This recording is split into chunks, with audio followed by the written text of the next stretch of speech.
Social మీడియాలో సమంత పెళ్లి పైన వస్తున్న వార్తపై అక్కినేని అమల గారు స్పందించారనే చెప్పాలి. అసలు సమంత మరోసారి పెళ్లి చేసుకుంటుందా?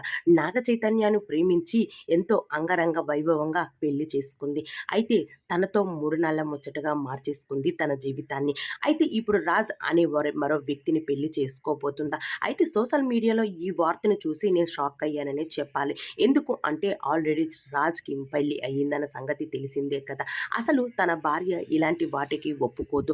కానీ ఒప్పుకున్న వ్యక్తి అయినా కూడా పెళ్లి చేసుకున్న తర్వాత తిను బాగుపడలేదు రాజుతో జీవితాన్ని. అంటే చాలా సమస్యల మధ్య ఇరుక్కుపోతాది సమంత. ఎవరిని పెళ్లి చేసుకున్నా మరోసారి ఆనందంగా బ్రతికేలాగా, ఉండేలాగా చేసుకోవాలి. అయితే ఇప్పుడు రాజుతో తన వివాహం చేసుకున్న తన భార్య వచ్చి ఒప్పుకోదు.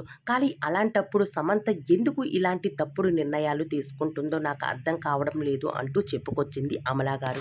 సమంత నా ఇంటిని వదిలి వెళ్ళిపోయినా ఎప్పుడూ కూడా తనని ఒక కూతురులాగే చూశాను.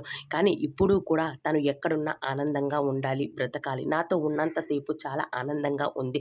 నాతో అమ్మ అంటూ, నాన్న అంటూ నా భర్త నా వెనుక తిరుగుతూ ఉంది. ఎక్కడ ఉన్నా ఆనందంగా గడపాలి. కానీ తను మంచి డెసిషన్ తీసుకొని, మంచి వ్యక్తిని పెళ్లి చేసుకొని, తన జీవితంలో మరోసారి ఆనందంగా బ్రతకాలని నేను కూడా అనుకుంటున్నా అంటూ చెప్పుకొచ్చేసింది అక్కినేని అమల గారు.